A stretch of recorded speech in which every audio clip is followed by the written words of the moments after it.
जय गुरु। वंदे पुरुषोत्तमम वंदे पुरुषोत्तम। आलोचना प्रसंगे उपस्थित सभी दादा माँ को मेरा आनंदित जय गुरु। आलोचना प्रसंगे सप्तम खंड का निर्वाचित अंश पाठ करने के लिए मैं श्रद्धेय श्री सूरजदा को अनुरोध करता हूँ।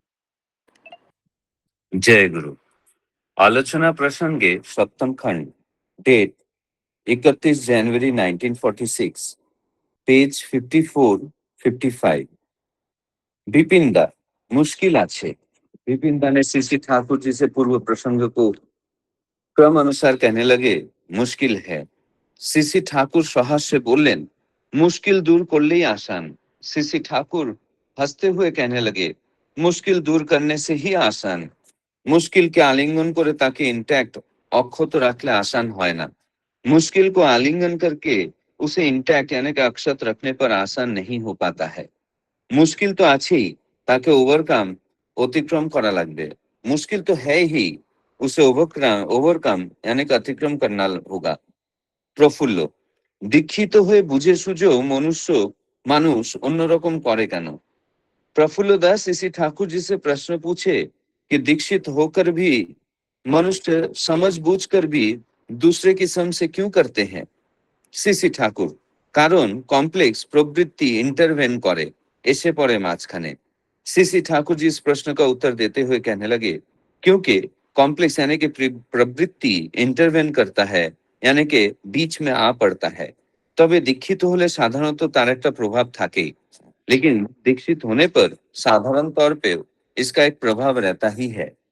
कामिनीदा 1350 सालेर मन्वंतरेर कथा तुललेन। कामिनीदा बांग्ला वर्ष 1350 के अकाल के बारे में बातें निकाली। सीसी ठाकुर, যুদ্ধ বিগ্রহ, রাজনীতি ইত্যাদি যত কথাই বলো, আমার মনে হয় দেশের মরাল স্ট্যান্ডার্ড, নৈতিক মান লো নিচু হয়েছে বলেই অত বড় একটা মন্বন্তর ঘটা সম্ভব হলো। सीसी ठाकुर जी इस प्रसंग पे कहने लगे, युद्ध, राजनीति इत्यादि कितना भी कुछ भी क्यों ना कहो, मुझे ऐसा प्रतीत होता है कि देश का मॉरल स्टैंडर्ड यानी कि नैतिक मान लो यानी कि निम्न हो जाने पर ही इतना बड़ा एक अकाल होने का संभावना है। দক্ষতা, যোগ্যতা, পারস্পরিকতা, সহানুভূতি যদি থাকে, এক কথায় জাতির মধ্যে আদর্শমুখী সম্বেগ যদি থাকে, তবে এই রকম দুর্দশা ঘটতে পারে না। दक्षता, योग्यता, पारिपार्श्विकता, सहानुभूति अगर रहे, एक बात पर अगर कहा जाए तो जाति के अंदर आदर्श मुखी संवेग अगर रहे, तो इस किस्म के दुर्दशा घटना संभव नहीं। अनेक गलत जमा থাকলে তার फल এইভাবে দেখা যায়। बहुत सारे गलतियां एकजुट होने पर ही उसका फलस्वरूप ऐसी बातें दिखाई देती है। আর শুধু ওতেই শেষ নয়, और सिर्फ उसमें ही खत्म नहीं होता है। আমরা যদি এখনো সাবধান না হই, গুচ্ছ ভেদে না দাঁড়াই, তাহলে আরো বিপদ আছে। हम अगर अभी भी सावधान नहीं होते हैं, एकजुट होकर नहीं खड़े होते हैं, तो और भी विपद है। তাই কই, তুমি তো এমন ভাবে চেষ্টা করবাই যাতে ইলেক্টেড নির্বাচিত হতে পারো। আবার অন্য যাদের নির্বাচিত হবার সম্ভাবনা আছে, তাদের প্রত্যেকের সঙ্গে এমন ব্যবহার করবে যে তারা প্রত্যেকে যেন তোমাকে সাপোর্ট সমর্থন না করে পারে না। इसीलिए कहता हूं, तुम तो इस तरह ही चेष्टा करोगे ही ताकि इलेक्टेड यानी कि निर्वाचित हो सको, और दूसरे जिनके निर्वाचित निर्वाचित होने की संभावना है, उन सभी के साथ इस तरह व्यवहार करोगे कि वो सभी तुम्हें सपोर्ट न करके यानी कि समर्थन न करके न रह पाए। তোমাকে মানে তোমাদের मिशन के आदर्श उद्देश्य के, तुम्हें मानते हैं, तुम्हारे मिशन को और यानी कि आदर्श और उद्देश्य को भी मानते हैं। ধর্ম মানে তাই যাতে মানুষ বাঁচে, বাড়ে, একটা মানুষও বিধ্বস্ত না হয়, বিপন্ন না হয়, বরং প্রত্যেকেই ক্রমোন্নতি পরায়ণ হয়ে চলতে পারে। তাই যদি করতে পারো তবে বোঝা যাবে তোমার উন্নতির মূল্য আছে। धर्म मतलब वही है जिसमें मनुष्य बचता है, बढ़ता है। एक भी मनुष्य विध्वस्त नहीं होते हैं, विपन्न नहीं होते हैं, उल्टा हर कोई क्रमोन्नति परायण होकर चल सकते हैं। इसीलिए अगर ये कर पाते हो तो समझा जाएगा कि तुम्हारे उन्नति का मूल्य है। মানুষগুলিকে যত আমার বলে ভাবতে পারবে ততই তাদের উপর দরদ আসবে, दावियों করতে পারবে তখন। मनुष्यों के ऊपर जितना तुम्हारा मन में मेरा अपना है ये भाव ला पाओगे, उतना ही उन मनुष्य के ऊपर तुम्हारा दर्द जन्मेगा और दावा भी कर पाओगे उतना ही। সংশ্লিষ্ট যে যত সে তত সুখ দুঃখের ভাগী। নিজেদের সঙ্গে সংশ্লিষ্ট যত করে নিতে পারো ততই ভালো। जो जितना संश्लिष्ट है यानी कि जुड़ा हुआ है वो उतना ही सुख दुख के भागी होते हैं।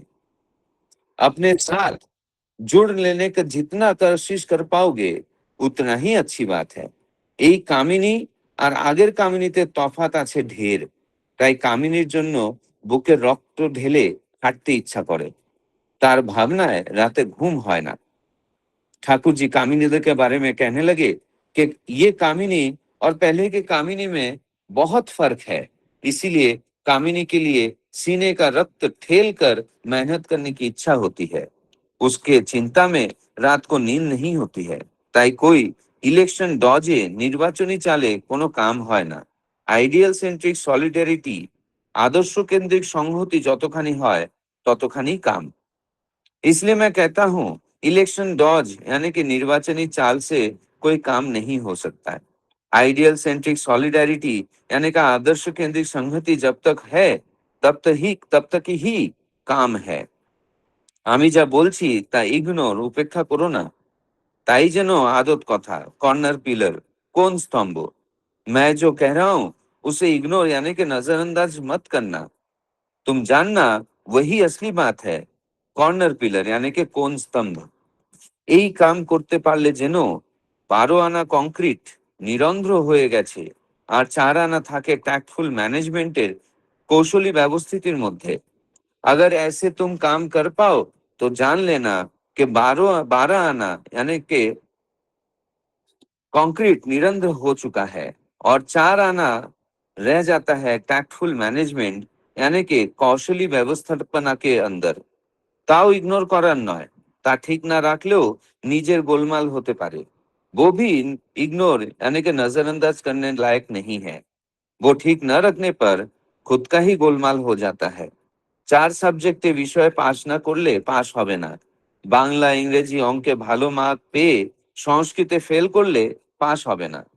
ठाकुर जी उदाहरण स्वरूप कहने लगे कि 4 सब्जेक्ट में यानी कि विषयों पर पास हो जाने पर पास नहीं होगे। बंगला, अंग्रेजी, गणित में अच्छा मार्क पाने पर भी संस्कृत में फेल होने पर पास नहीं हो पाओगे। जय गुरु। जय गुरु। श्रद्धा शिरोद्धा बहुत सुंदर भाव से आलोचना प्रसंगों का निर्वाचित अंश पाठ किए हैं और उनको हिंदी में अनुवाद करके बताया है। आज का जो विषय वस्तु है वो मैं संक्षेप में बताता हूँ। इस प्रसंग में श्री ठाकुर जी बताते हैं कि कठिनाइयों से भागने के बजाय उनका साहसपूर्वक सामना करना चाहिए, तभी वो सरल बनती है। दीक्षा लेने के बाद भी लोगों के गलत आचरण का कारण उनके पुरानी प्रवृत्तियां उनकी जीवन में दखल देते हैं, हालांकि दीक्षा के सकारात्मक प्रभाव बना रहता है। 1350 का बंगाल के अकाल के संदर्भ में श्री ठाकुर जी कहते हैं कि केवल युद्ध या राजनीति के कारण अकाल नहीं आए थे, बल्कि समाज के नैतिक पतन, पारंपरिक सहयोग, सहानुभूति और आदर्श के कमी भी बड़ी वजह थी। यदि समाज आदर्श पर आधारित, संगठित और एक दूसरे के प्रति उत्तरदायी होता, तो ऐसे त्रास उत्पन्नकारी परिस्थिति को काफी हद तक रोका जा सकता था। ठाकुर जी इस बात पर बल देते हैं कि लोगों को अपने जैसा मानकर उनके उन्नति और कल्याण के लिए कार्य करना ही सच्चा धर्म है। चुनाव जीतने से अधिक महत्वपूर्ण है कि लोगों को व्यक्ति के आदर्श और उद्देश्य को समर्थन करे। आदर्श केंद्रित एकता, संगठन और सेवा ही स्थायी सफलता का आधार है। अंत में श्री ठाकुर जी समझाते हैं कि केवल एक दो क्षेत्र में अच्छा होना पर्याप्त नहीं है। जैसे परीक्षा में सभी आवश्यक विषय में उत्तीर्ण होना पड़ता है, वैसे ही जीवन और समाज कार्य में हर आवश्यक पक्ष, आदर्श, संगठन और कुशल प्रबंधन संतुलित रूप से आवश्यक है। तो ये है आज का आलोचना का विषय वस्तु। इस विषय वस्तु के ऊपर आलोचना करने के लिए पहले मैं श्रद्धेय श्री श्री कृष्ण यादव दा पूर्णिया बिहार से दादा को अनुरोध करूंगा 10 मिनट आलोचना रखे दादा 6:45 तक। जय। जय गुरु दादा, जय गुरु। सभी दादा को आनंदित जय गुरु। हमारे दयाल यह अमृत वचन हम सबों को जो आज मिल रहा है, यह अत्यंत ही परम सौभाग्य की बात है, जो हमारे प्रभु अपने मुखारविंद से हम सबों के जीवन वर्धन के लिए जो बातें किए हैं वह सारे लिपिबद्ध है और उस पर हम सभी चर्चा कर रहे हैं। यह सौभाग्य है, परम सौभाग्य है हम सबों का। इसमें जो जुड़े हैं सभी परम सौभाग्यशाली हैं। ठाकुर जी कह रहे हैं, एक दादा विपिन दा कहते हैं मुश्किल है। ठाकुर जी कहते हैं मुस्कुराते हुए, मुश्किल तो सब कुछ है जीवन में, समस्याएं हैं लेकिन समाधान हमें करना होगा। मुश्किल है उसे सरलता से, उसे परिवर्तन करके कौशल से, जब हम सभी परमपिता के संतान हैं तो मुश्किल को हल करना भी हम सबों का काम है। इस तरह हम सभी देखते हैं पानी में लोहे का जहाज तैरता है, ये कितना मुश्किल बात है, लेकिन करके मनुष्य के द्वारा ही एक बहुत विशाल जहाज पानी पर तैरता है। एक आसमान में जहाज जा रहा है। यह मुश्किल काम को सरल हम मनुष्य ने ही किया है, इसीलिए क्या नहीं कर सकते हैं। परमपिता बोले हैं कि तुम सत्यानुशन में कि तुम मत कहो कि भीरू हो, कापुरुष हो, मत कहो कि दुराशय हो, तुम परमपिता के संतान हो, उनकी ओर नजर रखकर काम करते जाओ। इसीलिए हम सभी सारे मुश्किल काम को अपने सुकौशल से परमपिता के सानिध्य में रहकर अपने जीवन की सारी मुश्किल को दूर कर बाधा को परास्त कर आगे बढ़ना है, सफलता लक्ष्य में प्राप्त करना है, ठाकुर जी कहे हैं। इसीलिए हम सबों को मुश्किल से डरना नहीं है, मुश्किल का सामना करके उससे आगे निकल जाना है। फिर कहते हैं मुश्किल को गले लगाकर, सिर्फ मुश्किल मुश्किल मैंने हम सभी जीवन में उसी को यदि रट लगाते रहेंगे तो वह काम मुश्किल ही रह जाएगा। मुश्किल से हमें निकलना है और उसका समाधान खोज कर आगे बढ़ना है। प्रफुल्लदा फिर कहते हैं कि दीक्षा लेने से मनुष्य फिर जैसे हैं वैसे व्यवहार करते हैं। वही है, प्रवृत्ति में पढ़कर भी हम सभी दीक्षा लिए लेकिन अपने को मालिक पर पैसिव नहीं रह सकते हैं, मालिक पर विश्वास नहीं करते हैं। हम कहते हैं कि हम करते हैं यह काम, अपने ठाकुर जी बोले हैं गुप्त मैल भाषा के जरिए निकल जाते हैं। मन में जो काम क्रोध मद लोभ मोह मात्सर्य है, अहंकार है, ये सभी बातों के जरिए निकल जाते हैं। ये काम तो हमने किया है, ये ऐसा तो हमने किया है, नहीं हम नहीं रहते तो ये काम नहीं होता। यही सब हमारे जो है कि विचारधारा जो है कि हमें पीछे खींच लेता है। ठाकुर जी बोले हैं मैं शिक्षक हूँ, यह अहंकार ही किसी को सीखने नहीं देता। इसीलिए हर समय हमें यह समझना होगा कि परमपिता के बिना, मालिक के बिना एक पत्ता भी नहीं हिलता है। सभी कहते हैं और इस पर विश्वास नहीं करते, कहते हैं यह काम हम कर दिए। मालिक के द्वारा ही सब कुछ संचालित हो रहा है, लेकिन पूर्ण रूप से विश्वास, निर्भरता और आत्मत्याग जो ठाकुर जी बोले हैं, जब तक हम उन पर विश्वास नहीं करेंगे, निर्भर नहीं होंगे और आत्मत्याग, मैं क्या हूँ।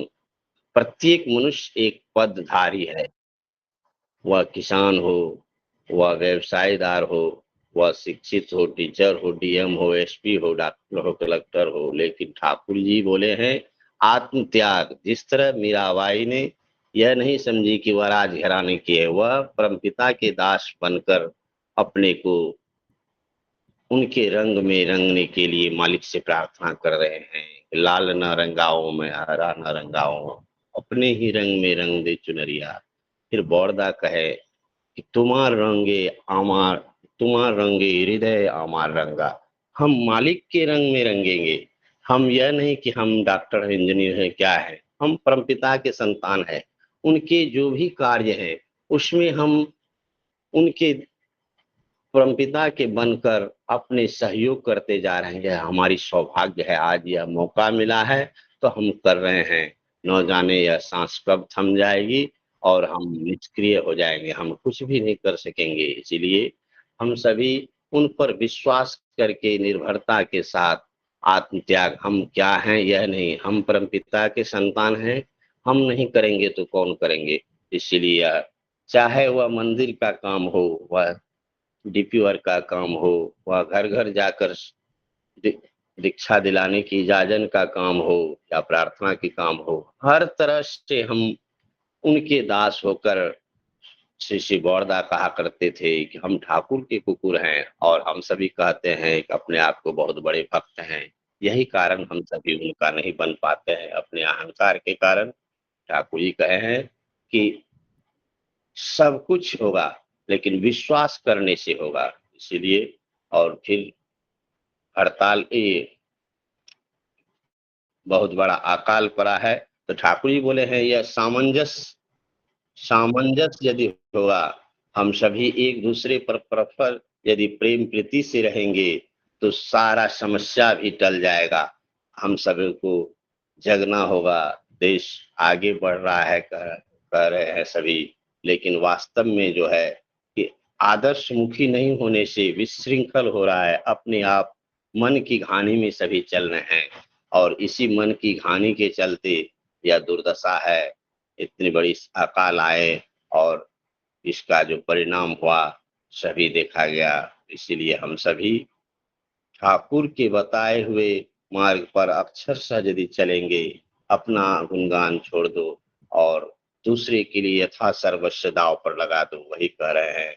तो जो नेतृत्व करेंगे, जो संघर्ष करेंगे, जो इलेक्शन लड़ेंगे, उसको ऐसा बनना है कि हर समय सेवा मुखर रहना है, पैसे के लिए नहीं। वह सेवा भाव से यदि करेंगे तो पैसा योग्य प्रतिष्ठा उनके पीछे पीछे ठाकुर जी कहे हैं कि अपने आप वह सब होगा, लेकिन पहले यथा सर्वस्व दांव पर लगाना होगा। आदर्शमुखी प्रेरणा यदि होती है तभी मनुष्य जो है आदर्शवान होगा, चरित्रवान होगा, और उसमें गुणवान भी हो जाएगा। इसलिए ठाकुर जी हम सबों को एक सच्चा और अच्छा इंसान बनाने आए हैं। उनके भाव में यदि हम सभी भावित होंगे, उनके विचार को यदि हम सभी अपने जीवन में आत्मसात करेंगे, ठाकुरत्व जगाने की बात है। तो हम सभी आज जो हमारे आचार्य देव कहते हैं कि हमें देख कर कहे कि ठाकुर जी का आदमी है, सिर्फ पोशाक से नहीं, हमारा चलन, हमारा बल वचन, हमारा कर्म, हमारा भालोबासा प्रेम प्रीति एक ऐसा होना चाहिए जो ठाकुर जी एक अपने विरोधी को भी गले लगाते थे। ठाकुर जी के लिए कोई भी विरोधी नहीं थे। एक समय की बात है, एक कहानी है कि ठाकुर जी के सामने एक भक्त बोल रहे हैं और ठाकुर जी कहते अरे आज तो तुम्हारा तारीख है, तारीख नहीं करोगे तो तुम जेल चले जाओगे। वह व्यक्ति थे ठाकुर, सत्संग पर केस किए थे। ठाकुर जी उसको बोले कि ठाकुर पैसा नहीं है। ठाकुर पैसे की व्यवस्था करवाए वर्दा को कहकर, और उसे तारीख करने भेजे कि तुम तारीख नहीं करोगे तो तुम्हारा बाल बच्चा क्या खाएगा। ऐसे दर्दी हमारे प्रभु हैं, जो सत्संग पर केस किए हैं उनको तारीख लड़ने के लिए पैसा दिया जा रहा है सत्संग के द्वारा। तो ऐसे दर्दी हैं। ऐसा ही हम सबों को बनना है कि हमारे समाज को, राष्ट्र को एक नया गति मिली, और हम सभी अपने प्रभु के बताए हुए मार्ग पर चलकर सबों को एक सच्चा इंसान बनाने का कोशिश करें। पहले अपने बने और फिर सबको करने का कोशिश करें। ठाकुर जी कहते हैं कि जो जीवन का चार विषय है, जिस तरह जीवन गाड़ी का चार चक्का है, एक चक्का भी अगर गड़बड़ होता है तो हमारी गाड़ी आगे नहीं बढ़ेगी। वह कह रहे हैं कि बंगला में और अंग्रेजी मैथ में यदि ठीक हो और यदि संस्कृत में फेल हो तो तुम फेल हो जाओगे। इसलिए हमारे जीवन में सब कुछ मालिक के अनुसार चलना है, उन पर विश्वास करके अपने जीवन को अतिवाहित करना है, तभी हम सभी सुंदर बन सकेंगे। और क्या बनेंगे यह बात नहीं है, हम मालिक के अनुसार चलेंगे, स्वतः बन जाएंगे, करते करते हो जाएगा, बनते बनते बन जाएंगे। इसीलिए सभी मालिक के भाव में चले, उनके अनुसार अपने को ढालें। और सबों का दायित्व तो हम सब पर है। तुम अपने अपने परिवार 10 देश के उत्तरदायी हो, तो इसको हम सभी जब तक नहीं उनके अनुसार चलेंगे तो हम सभी इस विषय में फेल हो जाएंगे। सबों को आनंदित। जय गुरु दादा, समय हो चुका है। जय जय गुरु दादा। शुद्ध श्री कृष्ण दादा बहुत सुंदर भाव से विषय वस्तु को आलोचना की है। तीनों पैराग्राफ को दादा ने बहुत सुंदर भाव से आलोचना की है। बहुत अच्छा लगा दादा आपका आलोचना। अभी मैं अगले आलोचक श्रद्धा श्रीमती स्मिता साहू माँ को अनुरोध करूंगा आलोचना करने के लिए। माँ को मैं अनुरोध करूंगा कि जो वार क्राइसिस हुआ था, जो अकाल आए थे, उनको कैसे टैकल किया गया है, ठाकुर जी को क्या सलाह है, उनको कैसे संभाला जा सकता है, उनका ऊपर थोड़ा फोकस करके आलोचना करें। जय गुरु माँ। जय गुरु दादा। अदर टाइम कब तक? 10 मिनट्स अप अच्छा, टू ठीक 57। ठीक ठीक दादा, जय गुरु। अ, आज का जो टॉपिक है एक्चुअली दादा बोल रहे हैं सेकंड हाफ का करने के लिए। और लेकिन दादा मैं थोड़ा रिक्वेस्ट करूंगी कि मेरा कुछ अनुभूति कुछ दिन पहले आया था, मतलब कुछ तो एक्सपीरियंस हुआ था जिससे कि मेरे को लगा कि मैं शेयर कर सकूंगी इस पे, तो मैं वो शेयर भी करना चाहती हूँ। जो शुरुआत हुआ है, ठाकुर जी यहाँ पर जो दादा बोले कि मुश्किल है, और ठाकुर बोले कि मुश्किल अगर सोचते रहोगे और मुश्किल को पकड़े रहोगे तो वो आसान होने का चांसेस कम ही है। लेकिन अगर अ, उसके बारे में ना सोच के अगर हम ये सोचे कि उसको किस तरह से ओवरकम कर सके, तो फिर वो ओवरकम का रास्ता दिखता है। तो फिर आगे प्रफुल्ल दा जब पूछते हैं उनको कि दीक्षित होने के बाद भी बहुत सारे लोग जो है अपने आचरण को सुधार नहीं पाते हैं। और उसका जवाब में ठाकुर जी एक्चुअली ये वाला जो पार्ट है यही मैंने एक्चुअली थोड़े दिन पहले मैंने खुद पे रियलाइज किया है, और फिर मेरे दिमाग में आया कि यहाँ पर हम सब जो ज्वाइन किए हैं डेफिनेटली हम लोग ठाकुर जी को प्यार करते हैं, मानते हैं और ठाकुर जी के पद पे चलना चाहते हैं। इसलिए हम लोग सब लोग ये एफर्ट्स लेते हैं कि सुबह हम लोग याद करके आलोचना प्रसन्न में ज्वाइन करें, या सत्संग कोई ऑनलाइन हो रहा है वहां जाए, वहां ज्वाइन करें, या कहीं चले, कहीं ठाकुर जी के भावधारा में रहने का हम लोग को कंटिन्यूस मोटिवेशन मिलता रहे। इसलिए हम लोग सब लोग यहाँ ज्वाइन कर दे। लेकिन और मैं यहाँ पे बोलती भी हूँ, लेकिन हम लोग दीक्षा ग्रहण करके कितना दक्ष हुए हैं या कितना हम लोग के अंदर ठाकुरत्व आया है, ये हम लोग तभी समझ पाते हैं जब हम लोग एडवर्स कंडीशन में आते हैं और हमारा बिहेवियर उस टाइम पे हम किस तरह से कैसे बिहेव करते हैं उस पे डिपेंड करता है। मैं सत्संगी बहुत टाइम से हूँ, हम सब सत्संगी हैं हम अब, लेकिन मैं सोचती हूँ कि उस टाइम पे जब हम सत्संग थे, जैसे बचपन से मेरे घर में प्रेयर वगैरह हुआ करता था, लेकिन मेरे पेरेंट्स बहुत ज़्यादा, मतलब हम लोग को ये सत्संग का जो एनवायरनमेंट है वो उतना पता नहीं था जिस तरह से आज पता है। तो तब हम सत्संग थे, प्रेयर करते थे और सत्संगी होके बस चलते रहते थे। मतलब रोज़ बस स्तुति करना है और प्रेयर करना है, यही हमारे लिए सत्संग में या ठाकुर को पकड़ने का होता था। लेकिन अब जब हम ठाकुर जी को ज़्यादा समझते हैं और ठाकुर जी का भावधारा से ज़्यादा अवेयर है, तो हम सोचते हैं कि सत्संगी होना या दीक्षा लेके ठाकुर जी को फ़ॉलो करने में एक्चुअली ये है कि सही हम सही इंसान या ठाकुर जी हमको जैसा बनाना चाहते हैं, हम वैसे कैसे हम वो कैसे बने और कितना बने हैं, इसको हमेशा एनालाइज़ करते हुए चलना। तो अब अभी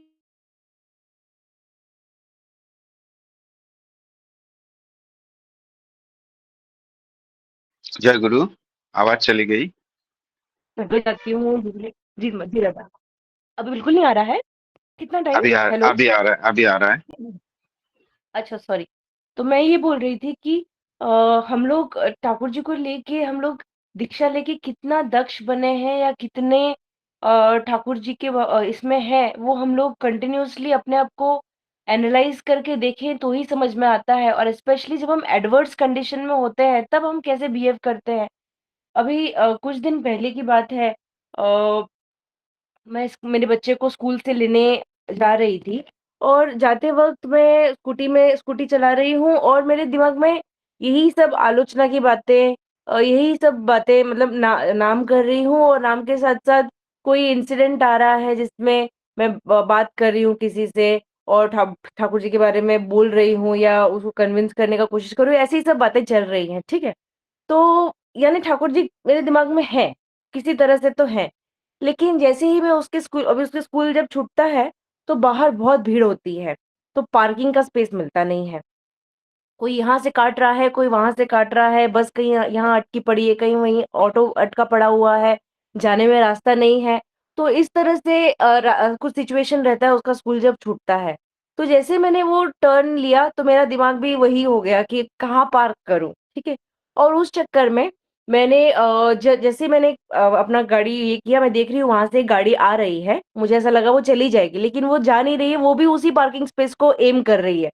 तो मेरा दिमाग क्या किया, मैं फटाफट चली गई वहां पर पार्क करने के लिए और वो बंदा जो पीछे गाड़ी में था, वो वहां पर पार्क करने में उसको दिक्कत हो गई। और मैं ये जानते हुए भी कि शायद उसको थोड़ा-सा दिक्कत हुआ है, मैं अपने स्कूटी को वहाँ पे पार्क कर दी और वहाँ से उतर के चली आई और फिर मेरा मन नहीं माना, लेकिन वो भी मैंने पीछे देखा तो फिर वो वहाँ पे खड़ा है और ऐसे मतलब हम लोग करते ना यार क्या है, थोड़ा-सा जगह दे दो तो क्या होता है इसका, ऐसा मतलब भाव से वो वहाँ पे गाड़ी में है। तो मैंने फिर बोला कि क्या मैं पीछे ले लूँ, ये करूँ? तो उसने बोला नहीं, नहीं रहने दो मैं करता हूँ। और फिर उसने पूरा गाड़ी आगे किया, पीछे किया, पूरा घुमाया और फिर वहाँ पे पार्किंग किया। और मैं वहाँ से निकली और मुझे इतना बुरा लग रहा था, इतना खराब लग रहा था कि स्मिता, कि तू इतने से मतलब हम लोग इतना भी कंसिडरेट नहीं, मैं इतनी कंसिडरेट नहीं हो पाई कि वहाँ पे मैंने ठाकुर जी मतलब वहाँ पे मैंने ठाकुर जी को एक्चुअली वहाँ पे फॉलो नहीं किया। मैं इतना इतना तो मैं कंसिडरेट हो सकती थी कि जगह थी, तो अगर उसको थोड़ा-सा और जगह दे देती मतलब और थोड़ा-सा और कंपैशनेट होती और जगह दे देती, उस बेचारे को इतना मेहनत और इतना प्रॉब्लम नहीं फेस करना पड़ता। और फिर मैं ना पूरा टाइम और फिर मैंने सोचा कि उस बंदे को मैं जाके सॉरी भी बोल दूँ कि मेरे वज़ह से आपको तकलीफ हो गई। लेकिन मैं वो भी मतलब वो चंद सेकंड में मैं उतना भी करेज नहीं ले पाई कि मैं उसको जाके बोलूँ। लेकिन मेरे दिमाग में ये चलता ही रहा और घर आने तक मैं वही सोचती रही कि यार ऐसा मैंने क्यों किया उसके साथ, या तो फिर मैं सोची कि ऐसे इस इंसान को अगर मैं कभी ठाकुर जी के बारे में बोलूं तो क्या वो मेरी बातें सुनेगा, क्या वो मुझसे इन्फ्लुएंस होगा, क्या वो मुझसे मेरे बात को रजामंदी देगा कि यार तुम मतलब तुम वहाँ देख रहे थे ऐसा। और ऐसा हमें बहुत सारी केसेस में हमारे साथ होता है। अक्सर मैं कोशिश करती हूँ कि मैं ऐसे नहीं बिहेव करूँ, दूसरों को कंसिडरेट ये करूँ, ट्रेन में हो चाहे कहीं पर भी हो। मैं या हम लोग किसी लाइन में खड़े हों, टिकट लाइन में खड़े हों, मैं बहुत ही और अगर कोई मेरे आगे चले आता है तो मैं बहुत नरम तरीके से उनको बोलती हूँ कि सर लाइन में रहिए। और अगर कहीं पर ऐसा सिचुएशन है कि भीड़ हो रही है, जैसे हम लोग लिफ्ट में चढ़ते हैं, तो जो कॉमन लिफ्ट्स होते हैं, मेट्रो का हो गया या कहीं मॉल का हो गया, तो जब लिफ्ट में चढ़ते हैं लोग सब लोग ऐसे घुसते हैं और अगर ओवर ये हो गया, ओवरलोड हो गया तो कोई उतरने को राज़ी नहीं होता है। लेकिन मैं ऐसा नहीं करती हूँ। अगर मान लीजिए मैं देख रही हूँ ओवरलोड हो गया है और I am the last person who can get accommodated, ऐसा मुझे लगता है, लेकिन फिर भी मैं अंदर नहीं जाती हूँ क्योंकि अननेसेसरली किसी को ट्रबल होगा या अननेसेसरली वहाँ पे रुकेगा, मैं वो नहीं करती हूँ। लेकिन मेरे बाजू में 2-3-4 लोग अंदर घुस जाते हैं, मैं वो भी देखती हूँ। मैं ऐसा नहीं करती अक्सर। लेकिन उस टाइम पर मैंने सोचा कि ये मेरे साथ ऐसा क्यों हुआ? और ऐसा अगर हुआ है, इसका मतलब मैंने ठाकुर जी को मतलब ठाकुर जी का दीक्षा लेने का मेरे अंदर अच्छा अभी तक उतना परिवर्तन नहीं आया है। कुछ दिन पहले ऐसी इसी तरह हम सत्संगी बोलते हैं, हम सत्संगी हैं, लेकिन क्या हम लोग दूसरों की तरफ उतना कंसिडरेट होते हैं? हम हमारे गुरु भाइयों की तरफ भी उतना कंसिडरेट नहीं हो पाते हैं। उस दिन दादर मंदिर में पूज्यपाद आचार्यदा का जब जन्मदिन सेलिब्रेट हुआ था, तो हम लोग सब लोग जो है दादर मंदिर का जो स्टेयर्स है वो तो बहुत नैरो है, तो हम सब जो है जैसे ही आचार्यदा का केक कटिंग हुआ तो मैं सोची कि लेट हो जाएगा, मेरे बच्चे का एग्जाम है, तो मैं तुरंत वहां पे खड़े होने के लिए चली गई। तो एक साइड से हम खड़े हैं, दूसरे साइड से भी कुछ लोग खड़े हैं, और वहां अंदर से आनंद बाजार करके आने वाले लोगों को प्रॉब्लम होगा, तो दादा ने बोला कि आप लोग सब लोग एक साइड हो जाइए, ताकि लोग जो नीचे उतर रहे हैं वो उतर सके, ठीक है। तो ठीक है, मैं एक साइड पे हो गई, मैं सबसे ऊपर खड़ी हूँ, मैं थर्ड या फोर्थ खड़ी हूँ, और मैं साइड हो गई, ठीक है। और उस जब जैसे मैं साइड हुई हूँ, तो पीछे के बहुत सारे माँ लोग जो है वो साइड में, मतलब वो बीच में घुस घुस के मेरे, मतलब मैं फोर्थ हूँ लेकिन मेरे आगे कम से कम 25 लोग अंदर गए हैं, ठीक है। हम लोग सब जो बाजू में खड़े हैं, उनको बाजू करके, वहां पे उस साइड पे लोग खड़े हुए हैं, उनको नजरअंदाज करके हमारे पीछे से लोग आगे चल के आगे खड़े हैं। तो और आगे चल के भी जो लोग खड़े हैं वहां पर भी ये हो रहा है कि किसको अंदर भेजा जाए, तो पीछे मेरे दो चार माँ है, लेकिन अरे हम लोग खड़े हैं, हम लोग साथ में हैं, हम लोग को भेजिए। मैं कुछ नहीं बोल रही हूँ, मैं भी वहां पे खड़ी हूँ, मैं भी काफी टाइम से मैं एक्चुअली खड़ी थी, लेकिन मैंने उस पे ये नहीं किया, मैंने बोला कि नहीं माँ आप जाइए, आप लोग जय गुरु माँ। चले जाइए। हाँ, आप रैप अप कीजिए। ठीक है दादा। तो उनको मैं ये कर रही थी, तो हम लोग का ये है कि हम लोग कितना ठाकुर जी को लेके अपने आप को जब हम एडवर्स कंडीशंस में आते हैं, तब हम सही टाइम से समझ सकते हैं कि हम लोग एक्चुअली में ठाकुर जी को कितना फॉलो किए हैं। तो मैं अपने आप को ये समझती हूँ कि मैंने अब तक मैंने अभी उतना अपने आप को उतना डेवलप नहीं किया है, या उतना मैं पारस्परिकता जो ठाकुर जी यहाँ बोले हैं वो मेरे अंदर उतना नहीं आया है। जब हम लोग ये अपने आप को ठाकुर के लायक बना देंगे, तब शायद मुझे लगता है कि हम लोग आप ये पारस्परिकता रहेगा, और जो सोसाइटी में जो ये सब चल रहा है कि इनटॉलरेंस चल रहा है एक दूसरे के लिए, वो लाघव होगा या वो कम होगा। समय समाप्त हो गया है, और भी बहुत कुछ बोलना था, लेकिन आगे कभी बोलूंगी। दादा जय गुरु, सभी को मेरा जय गुरु। जय गुरु माँ। श्रद्धेय स्मिता माँ अभी उनका व्यक्तिगत अनुभूति बता रहे थे कि डिफिकल्ट सिचुएशन कैसे उन्होंने हैंडल किया है, और उनको मतलब सही तरीके से कर नहीं पाने का जो आक्षेप है, अनुशोचना है, वो माँ ने व्यक्त कर रहे थे। तो अच्छा लगा माँ का आपका आलोचना सुंदर सुंदर रूप से आपने व्याख्या की है। अभी मैं कंक्लूडिंग आलोचना करने के लिए श्रद्धेय शशिकांत दादा को अनुरोध करूंगा विषय वस्तु के ऊपर आलोचना करें। जय गुरु दादा।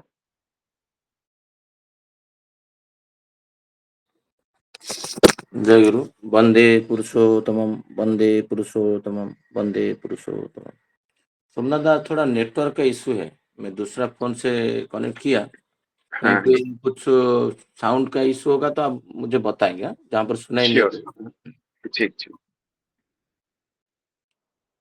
अभी विषय वस्तु के ऊपर श्री कृष्ण दा और स्मिता माँ विस्तृत रूप से बात किए और बहुत वास्तविक उदाहरण दिए हैं और समझने के लिए। और उससे पहले सूरज दा इसको जो विस्तृत रूप से पढ़े और उसको हिंदी में वो सहज हो जाता है समझने के लिए। उसको समराइज भी सोमनाथ दा एक 4-5 मिनट में बहुत सुंदर भाव से इसको ये कर लेता है, तो हमको ठाकुर जी का जो डायरेक्ट बात है और इसको कैरी करने में भी इजी होता है। हमको डेली डेली डेली बातें करते हैं तो हम कहीं ना कहीं हमारा मस्तिष्क में ये सब स्टोर होता है और हम दैनिक जीवन में इसको पालन करने के लिए हर कोई प्रयास कर रहा है। मैं देख रहा हूँ चारों तरफ ठाकुर जी का ये आलोचना प्रसंग जिस दिन से हुआ है, जितना व्यक्तिगत रूप से जुड़े हुए हैं, बहुत लोग का जीवन में परिवर्तन हुआ है। तो मैं विषय वस्तु के ऊपर आता हूँ, जहाँ पर ठाकुर जी को पूछा जा रहा है, मुझे ये जो बातें है वो बहुत मुश्किल होता है करना। ये जो बात ठाकुर जी बोल रहे थे नियंत्रित होके मोटाइल मैन होके चलने के लिए, तो फिर प्रफुल्लदा पूछ रहे हैं दीक्षित जो होने के बाद भी समझबूझकर लोग अलग तरह से आचरण क्यों करते हैं। ये प्रफुल्लदा का क्वेश्चन है श्री ठाकुर जी को। ठाकुर जी बोल रहे हैं क्योंकि कॉम्प्लेक्स प्रवृत्ति इंटरवीन करता है, बीच में आ जाता है, फिर भी दीक्षित होने पर सामान्य तो उसका कुछ ना कुछ प्रभाव रहता ही है। तो अभी मनुष्य जो लोग ठाकुर जी का दीक्षा लिए हैं, जो अभी सात्वती ग्रंथ में, सात्वती मैगजीन में आया है, परम पूज्य श्री श्री आचार्य देव बोलते हैं सब कोई गुरु भाई नहीं जो दीक्षा लिए हैं। इसका अर्थ क्या है? और ठाकुर जी वही बोले हैं, जो दीक्षा लिया है वो शिष्य है, ऐसा नहीं है। जो स्कूल में एडमिशन किया है वो छात्र नहीं है। स्कूल का सिलेबस को पढ़ के, गुरु को सम्मान दे के, एग्जाम खाता में लिखने से पास आउट होने के बाद उसको उस कॉलेज का व यूनिवर्सिटी का छात्र बोला जाता है। सिमिलर वे मनुष्य जब दीक्षा लिया है, जब गुरु के पथ में चलेगा, ठाकुर जी जो बोले हैं जजन जाजन इष्टभूति सदाचार सुस्ती पालन करेगा, गुरुमुखी होकर चलेगा, देन उसका जितना कॉम्प्लेक्सेस है वो नियंत्रित होता है। ठाकुर जी बोलते हैं आदर्श में दीक्षा लाता है अनुराग, कर्म उनके प्रति, उनको फुलफिल करने से उनके प्रति प्रेम आएगा, श्रद्धा आएगा, देन वृत्ति नियंत्रित आएगा। जो नहीं करेगा, जो उसका अनुराग भी नहीं आएगा, श्रद्धा भी नहीं है, वो माथा पे लेके चलेगा नहीं, वो सोचेगा नहीं मैं दीक्षा लिया हूँ और मैं कुछ ठाकुर जी को लेके चलूंगा नहीं, तो उसको कॉम्प्लेक्स का अधीन में आता है। फिर भी बोलते हैं, ठाकुर जी बोल रहे हैं दीक्षा लेने सामान्य तो नियंत्रित होता है, ये जो बेनियंत्रित होता है उसमें कोई प्रॉब्लम जो आता है, स्मिता माँ बोल रहे थे जो 8 वर्ष हम लोग दीक्षा लिए हैं, उसका प्रमाण है जो एडवर्स कंडीशन में हम लोग कैसे एडजस्ट होकर प्रॉब्लम को सॉल्व करते हैं, दक्ष होना, यही बात है। तो बाद में आ रहा है, कामिनीदा पूछ रहे हैं जे 1350 का बंगाली कैलेंडर का है और 1943 बंगाल का दुर्भिक्ष जो है उसका प्रोनाउंसिएशन तो मुझे पता नहीं, 50 रे मनंतर क्या है सोमनाथ दा, थोड़ा बहुत बोले। 50 50 मतलब 50, 50 से मनंतर मतलब 1950 का एक्चुअली। हाँ, 50 से मनंतर जो होता है हमारा भी ऐसा कुछ 1870 67 76 में आसपास, मेरे को ईयर याद नहीं आ रहा है, उड़ीसा में भी बहुत बड़ा भयंकर नौंग को दुर्भिक्ष हुआ था। उस टाइम दिव्य देव का 9th ईयर कैलेंडर में आया था, करीबन बहुत लोग मरे थे। उसमें कुछ बोला जा रहा है 3 मिलियन मतलब 30 लाख, बाकी ज्यादा भी कुछ उड़िया कैलेंडर में लिखा हुआ है 70 लाख। तो एक ही साल में 70 लाख को मृत्युवरण हुआ था। इसमें भी जो लोअर साइड में 3 मिलियन है, बट मैं जो सुना हूँ इसमें कुछ 6 मिलियन 7 मिलियन का डेथ हुआ था। आप सोचो 60 लाख एक साल में। तो ये जो भयंकर हुआ था उसके पश्चात में बहुत सारा चीज है, जे उस टाइम में बंगाल का सारा राइस अंग्रेज लोग एक्सपोर्ट कर रहे थे, और वो सिमिलर वे उड़ीसा का भी सेम हुआ था। जब दुर्भिक्ष चल रहा था, सूखा पड़ा था, और उससे नेक्स्ट ईयर भी ये साइक्लोन आया, 1942 में साइक्लोन हुआ था, उसमें भी जो इशू हुआ, फिर 1943 में सुकुमारी हुआ, दुर्भिक्ष आया। तो दोनों इम्पैक्ट में बहुत से लोग बेघर हो गए, मर गए, खाने नहीं मिला, क्योंकि अंग्रेज सरकार दैट टाइम पोर्ट वगैरह सब बंद कर दिए थे। मैं उसमें डिटेल्स में नहीं जाता हूँ, तो ठाकुर जी का आइडियोलॉजी उसमें डिस्कशन करूंगा। तो इसका जो पटभूमि में जस्ट बता दिया, उसके ऊपर क्वेश्चन देखो।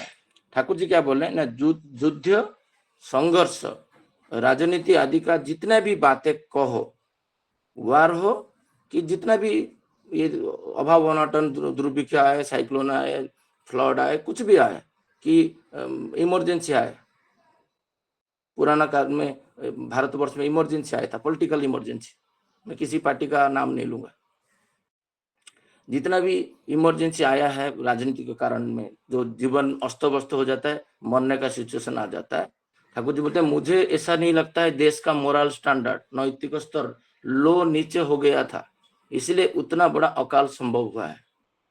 यहाँ पर जो नैतिक बोध है, मनुष्य जब एक आदर्श को लेके चलेगा, मनुष्य के जीवन में एक आइडियल सेंट्रिक लाइफ रहेगा, तो कोई भी परिस्थिति को वो सामना कर सकता है। जो ठाकुर जी का 1946 का जो डिस्कशन, आज ठाकुर जी का इच्छा पूर्ण हुआ है।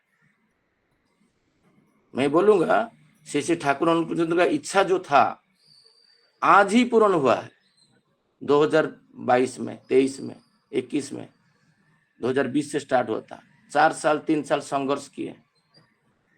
मैं सोच रहा हूं आधा लोग, मतलब 140 करोड़ है तो 70 करोड़ लोग मर जाते हैं। मैं बोल रहा हूँ, जो मैं नौंग दुर्भिक्ष के बारे में एक बार आलोचना किया था, तो आपका भयावह हो जाएगा, आपको ये हो जाएगा। लोग भय में मर गए, कच्चा मांस खाए, बेटा को मार के खाए, गाय को मार के खाए। आप सोच रहे हो हिंदू लोग होके इतना अकाल आया था, 90 डेज भूखा, कौन क्या खाएगा वो। सब तरफ से अंग्रेज लोग बंद कर दिए, रास्ता घाट नहीं था, ब्रिज तब एकदम नहीं था। मेरा बचपन में मेरा गांव के तो ब्रिज नहीं था, अभी हुआ है। तो आप सोचो क्या अवस्था है। बट ठाकुर जी बोल रहे ये अवस्था जो होता है मनुष्य के कारण होता है। मनुष्य के अंदर क्या ठाकुर जी बोल रहे यदि दक्षता, योग्यता, पारस्परिकता, सहानुभूति, एक शब्द में कहो तो राष्ट्र के भीतर आदर्श में की प्रेरणा, पूरा राष्ट्र का एक ही आदर्श रहेगा, वो होंगे इष्ट श्री श्री ठाकुर अनुकूल चंद्र।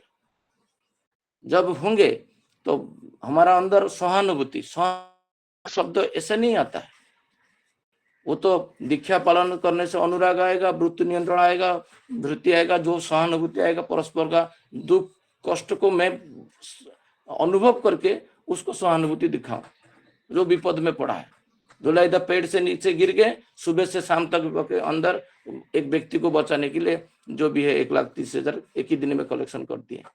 एक व्यक्ति को बचाने के लिए, एक गांव को बचाने के लिए, एक दूसरा गांव को पारस्परिकता रहेगा, दिन एक गांव बच पाएगा। मेरा बचपन में मैं देखा हूं, मैं कल सोमनाथ दा को वही बोल रहा था, मेरा जो कजिन भाभी वगैरह सब गांव में है, तो वो सब गोभी को सुखा के रखते थे, टमाटर को सुखा के रखते थे, क्योंकि चारों तरफ नदी है, हमारा आइलैंड में हमारा घर है, तो बारिश सीजन में नौका के कारण बहुत दिन तक वेजिटेबल भी नहीं आ पाता है।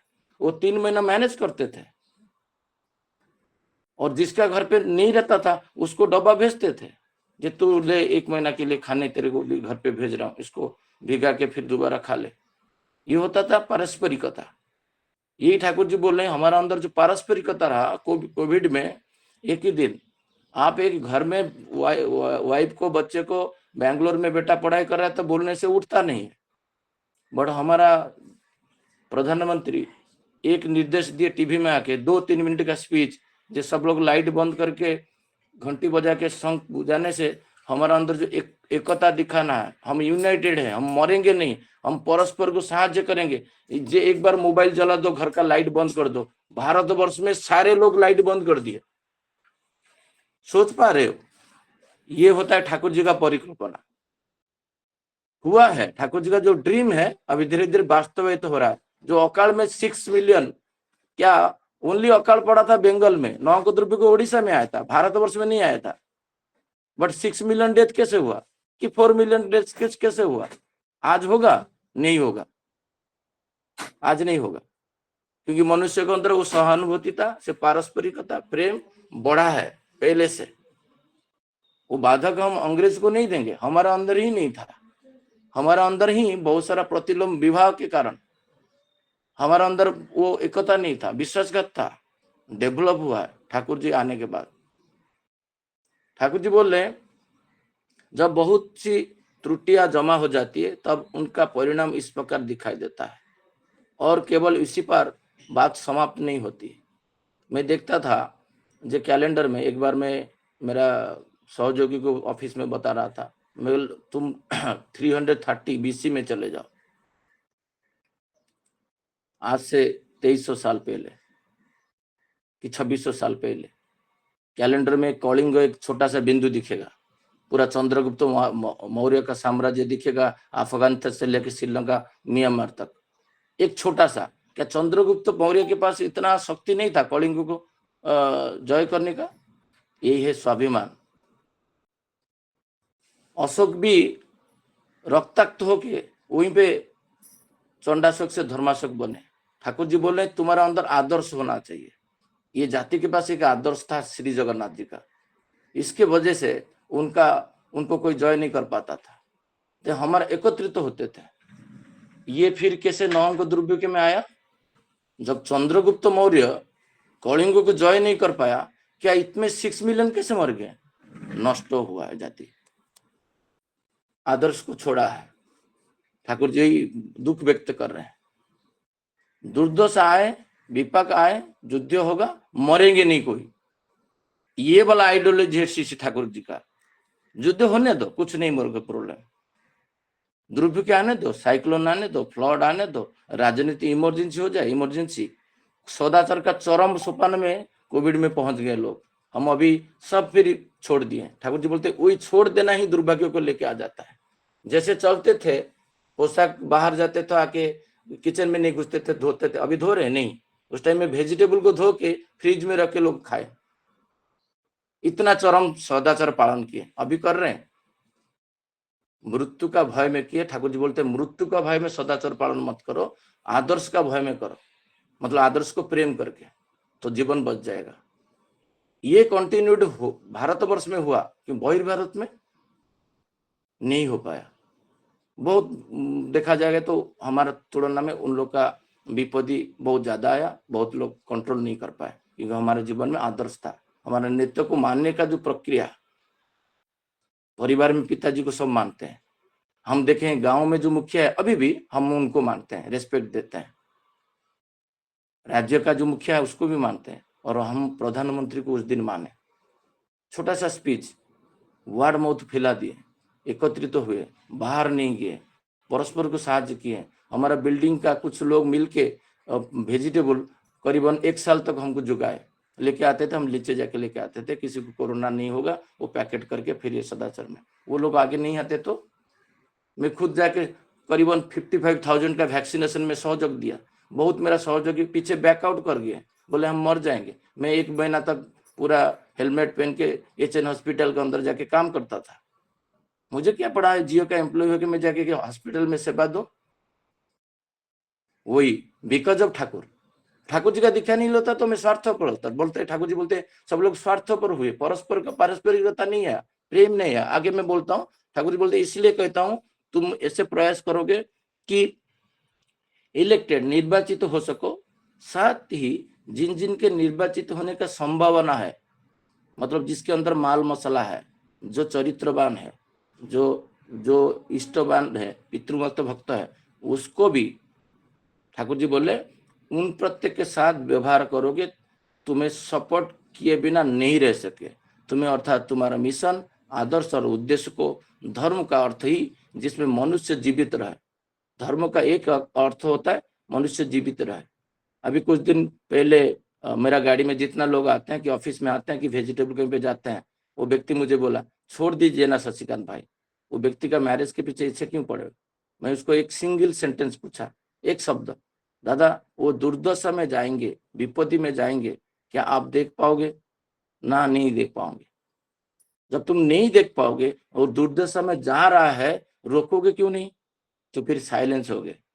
यही हमारा प्रॉब्लम है, हम स्वार्थी हो गए। अभी जो स्मिता माँ बोल रहे थे, जब मैं गाड़ी में थोड़ा सा पीछे मेरा स्कोप था, मैं चला जाता था, बट मैं नहीं गया, उसको 4 बार घुमाया। तो मैं भी ऐसे ही करता था, अभी भी कर रहा हूँ। जहां कल मैं वही विजयता को बोला, जहां ठाकुर जी का नीति अपना लेता हूँ वहां पर बच जाता हूँ, जहां ठाकुर जी का नीति अपना नहीं था मैं मार खा जाता हूँ और मर जाता हूँ।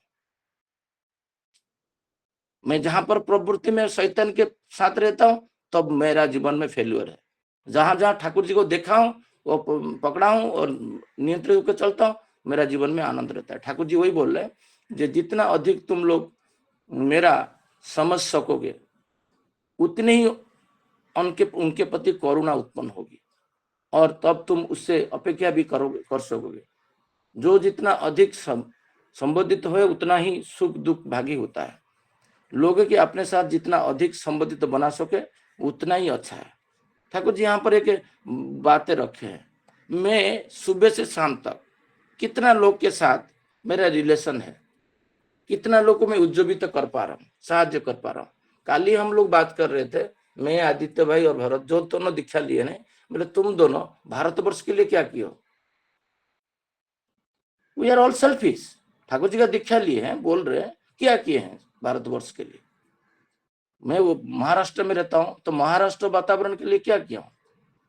मैं महाराष्ट्र में एक विपद व्यक्ति, मैं आदित्य को बोल रहा था, तुम्हारा जीवन में तुम्हारा पिता माता के साथ संबंध नेक्स्ट 30 इयर्स के लिए करके चला जाओ उड़ीसा, तो मुझे आप हर दिन फोन करोगे, जे भाई शशि भाई तुम्हारे बच्चे आज मैं बच गया, मैं आज पिता माता के साथ हूँ, मेरा आज प्रतिलोम मैरिज आप रोक दिया, तुम जिसको प्रेम कर रहे हो वो क्षत्रिय नहीं है।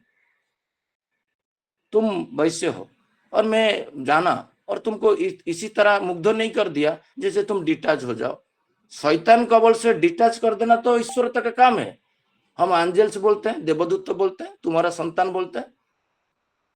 तो मैं जब तुम्हारा संतान बोल के इष्ट विधि कर देता हूँ, जो मैं भी एकमादित्यम शरण लिया हूँ, मैं पितृपुरुष का शरण लिया हूँ, ऋषियों का शरण लिया हूँ, वर्णाश्रम का शरण लिया हूँ, ठाकुर जी का शरण लिया हूँ, यही बोलता हूँ। बट वर्णाश्रम जहां पर विघट पथ में जाता है, विभ्राट हो रहा है, नष्ट हो रहा है, मेरा कोई योगदान नहीं है। तो मैं यहाँ पर 10 अच्छा मैरिज करवा दूं, मुंबई में हो कि महाराष्ट्र में, तो महाराष्ट्र जो शिवाजी महाराज का परिकल्पना था, तो उसमें सहयोग कर पाऊंगा। 10 मैरिज, ज्यादा नहीं। वो 10 परिवार हो सकता है, उसी में कोई पूर्व वंश को, जैसे मुझे उस दिन मनीष कलमकर दादा कर रहे थे, जिस दिन वो सोचेगा मैं तो शिवाजी का वंशधर हूं, तो मैं ये कर सकता हूं, उसके अंदर गौरवान्वित फील कर देना। यही ठाकुर जी बोल रहे हैं, ये कामिनीता को बोल रहे हैं, जे यही दिनों में बहुत अंतर है। इसीलिए कामिनी के लिए नहीं, अपना रक्त बहाकर परिश्रम करने की इच्छा होती, उसके चिंता में रात को नींद नहीं आती। इसीलिए कहता हूं, कल मैं क्लांत होके सो गया, सोच रहा था जे मैं 24/7 में समाज के लिए क्या करूं। ऑफिस भी एक फील्ड है, वो भी समाज में आता है। मैं देखता हूं आजकल जो समाज है, कल एक यंग मास को मैं एड्रेस कर रहा था, मेरा बहुत सारा सोस्टेन होल्डर ऑफिस में भी नौकरी करते हैं, 10-15 भाई, और दुखी रहते हैं 9 आवर, क्योंकि उनको लास्ट ईयर अच्छा इंक्रीमेंट नहीं मिला, 3 साल से कोई रिकमेंडेशन नहीं मिला, वो ग्रो नहीं कर रहे हैं। बट इधर बड़ा बड़ा सत्संग कर रहे हैं, आनंद बाजार कर रहे हैं, कंस्ट्रक्टिव कर रहे हैं। ये क्या दीक्षा है? ये सब ढोंगी है। यही ठाकुर जी चाहते हैं। तुम्हारा जीवन में 3 चीज इंपॉर्टेंट है, तुम्हारा और तुम्हारा फैमिली लाइफ, एक सामाजिक लाइफ, एक जीविका लाइफ, जिसके वजह से तुम इष्ट बुद्धि कर पा रहे हो, जिसके वजह से तुम्हारा पत्नी का साड़ी लेके आ रहे हो, जिसके वजह से तुम्हारा स्कूल का ट्यूशन फीस भर रहे हो बच्चे का। वो कर्म क्षेत्र को तुम ऐसे कर दिए। ठाकुर जी बोलते हैं ना, कर्म फल सोचना, जो गीता में बोला, उसका अर्थ ये नहीं है कर्म को छीन लेना, फल को छीन लेना ही सार्थकता है। ठाकुर जी का आइडियोलॉजी बहुत बड़ा है, हम समझ नहीं पाए। और ब्रेन, ह्यूमन ब्रेन और 400-500 साल चाहिए डेवलपमेंट, 300 to 500 मिनिमम चाहिए आइडियोलॉजी को समझने के लिए। मैं तो अंधा था, मैं सोचा छोड़ दूं, जो भी करूं, जो भी रिजल्ट मिल जाए। नहीं, छीन के मैं लिया, हर जगह में कर्म किया। ऐसा कर्म करो जो 10x में, 1x तो मिलेगा, मैं 1x मिलूंगा करूंगा, तो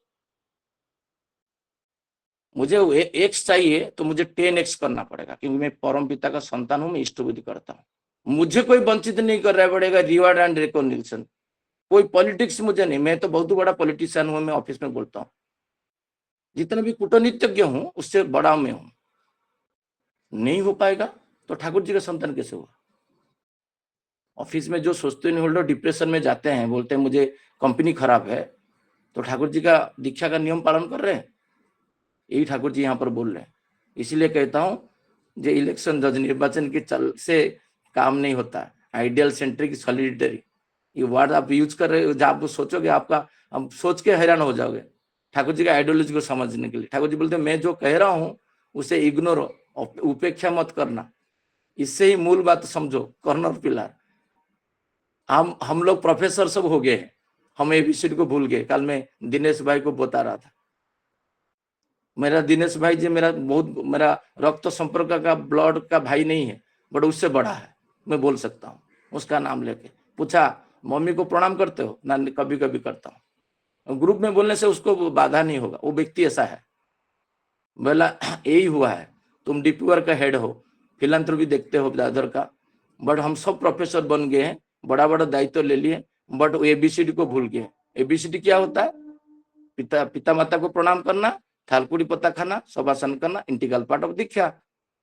दीक्षा का 30 मिनट पहले इष्टभूति देना, नामधान करना, 2 वेला प्रार्थना करना, जीवन का बातें करना, अच्छा स्वामी बनना, अच्छा पति बनना, यही सब बेस रूट को खत्म करके हम अभी सब कुछ कर रहे हैं।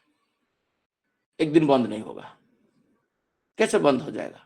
बिना पिता माता को प्रणाम करके मेरा अस्तित्व जैसे छिन भिन हो जाएगा, ऐसे सोचना पड़ेगा। ठाकुर जी मुझे इग्नोर कर रहे हो, उपेक्षा कर रहे हो, सब तो आलोचना कर रहे हैं आके इधर, मैं भी कर रहा हूँ। मैं देखा, मैं तो आलोचना करके ठाकुर जी को लज्जा बहुत, मैं ठाकुर जी को निर्धारित तो कर रहा हूँ। ठाकुर जी बोलते मुझे तुम धोखा दे रहे हो आलोचना करके, मैं आलोच्य विषय नहीं हूँ, मैं तुम्हारे अंदर जिंदा होना चाहता हूँ। जो अभी स्मिता माँ बोल रहे हैं अभी हुआ है, बहुत सारी जगह में हो गया, जहां पर ठाकुर जी को छोड़ दिया वहां पर मैं फेल्यूर हो गया, मार खाता हूँ 100%। जहां ठाकुर जी, और ठाकुर जी को पकड़ के मैं देखा ऑफिस में जब इम्प्लीमेंट किया तो मुझे तो कोई रोक नहीं पाया। मेरा जो 10 साल में 12 साल में जो डेफिशिएंसी था मेरा 3 साल में हो गया, गौरव के साथ बोल सकता हूँ। डेजिग्नेशन से लेके सैलरी तक सब करेक्शन हुआ जब मैं सोचते नहीं पालन किया। जी हाँ, जो सोचा आज उस कंपनी के लिए 7 बजे मुझे विनायक भाई हमारा जो दीक्षा लिए हैं ऑफिस में, मेरा टीम मेंबर, सर आप 7 बजे कैसे मेल करते हो? 7 बजे तो हम उठते नहीं है। तो मैं कल वही 7 बजे मेल करने का कारण मेरा मेडिटेशन में एक डेटा भेजा नहीं था, उठा, आप आलोचना कर रहे थे, मैं इधर ऑफिस का काम मेल कर दिया। कोई दादा यहाँ पर आलोचना कर रहे थे, मैं यहाँ पर ऑफिस का काम करके मेल भेज दिया। वो व्यक्ति आकर्षित तो नहीं होगा? नहीं आया है तो छोड़ो ना, 9 बजे करेंगे, ऑफिस का काम है तो हम जाजन कर लेते हैं। सचिंता आया, नहीं किया, सोचते नहीं फेल्योर, सोचते नहीं पालन नहीं हुआ। यही ठाकुर जी बोलते हैं तुम मुझे इग्नोर कर रहे हो, उपेक्षा कर रहे हो। ऐसा करो तो 3 दिन 4 दिन आप भी देखो विवेकानंद की तरफ कितना स्पीड में चले जाओगे आगे। जो सचिंता आता है करते जाओ, जो डूएबल, मैं नहीं बोला सब कुछ कर दो, जो उनको खुशी करेगा, उसको जीवंत होगा, वही सब करते जाओ। 3 दिन में, 30 दिन में, 3 साल में जीवन परिवर्तन हो जाएगा। ये ठाकुर जी लिख के दिए हैं, हम क्या बोले? ठाकुर जी बोले यदि काम कर सको तो समझ बाहर आना कॉन्क्रीट निर्बाध सुदृढ़ हो गया, और शेष 4 आना टैक्टफुल मैनेजमेंट कुशल प्रबंधन के अंतर्गत रहता है, 16 आना होता है। ठाकुर जी बोल रहे जो 4 आना होता है ओनली ना, वो टैक्टफुल मैनेजमेंट होता है। देही कर्म सुकौशलम बोलते हैं, देही कर्म सुकौशल में हम बोलते हैं ना, जो हमको कौशल दीजिए सब कर्म संपादन सक्सेसफुल होने के लिए, सोचते नहीं में बोलते हैं। बट हम क्या उसी पथ में चलते हैं जहां पर जैसे ट्रिक करने से काम हो जाएगा वो करते हैं? नहीं करते हैं। मेरा एक बार पॉलिटिक्स करके, कुछ राजनीति करके ऑफिस में मेरा नॉमिनेशन हटा दिया, जिसको मैं अच्छा किया था। तो एक दिन पहले मैं जाके, उस दिन 2 दिन के बाद उत्सव था, ठाकुर जी का जन्मदिन था आई थिंक, बादलापुर मंदिर में। तो मैं बहुत डिप्रेशन में चला गया, मेरा नाम नहीं है। तो फिर एक सचिंता आया मेडिटेशन करते करते, क्या मेरा जो कर्म का सफलता, मेरा बॉस को ठाकुर जी बोलते दूसरे को दो तो तुम बड़े होंगे। हम नहीं जनरली कर नहीं पाते, वाणी तो आलोचना करते हैं, बट प्रैक्टिकली इंपैक्ट कहाँ होगा, कैसे में सक्सेस मिलेगा मुझे पता नहीं। मैं तुरंत जाके केबिन में बोला, ठाकुर जाके बोल रहा हूँ सर आपका एक केपीआई आपका हट गया है, एक केपीआई शायद आपका ये अमुक व्यक्ति जो राजनीति कर रहा था सर वो हटा दिया, गलती थी ना, वो कैसे हटा देगा, उसको बुलाओ।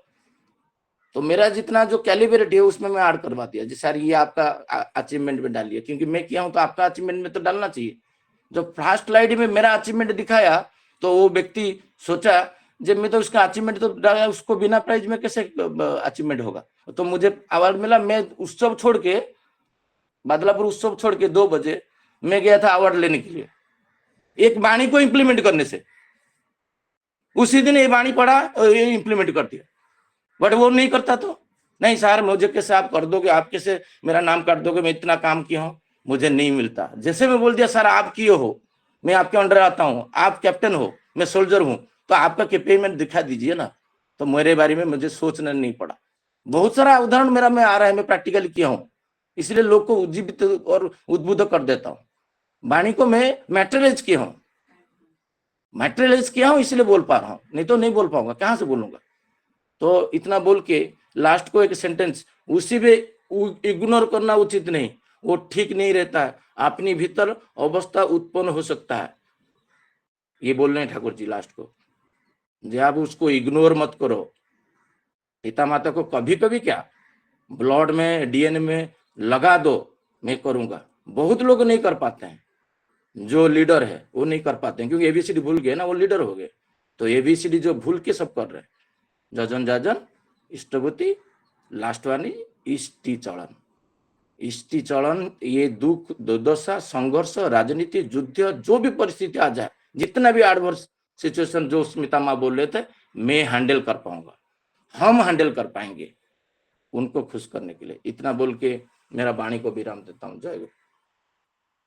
जय गुरु दादा। श्रद्धा शशिदा अभी बता रहे थे बहुत सुंदर भाव से कि विपद परिस्थिति, आपातकालीन परिस्थिति में कैसे विषय परिस्थिति को संभाला जाए।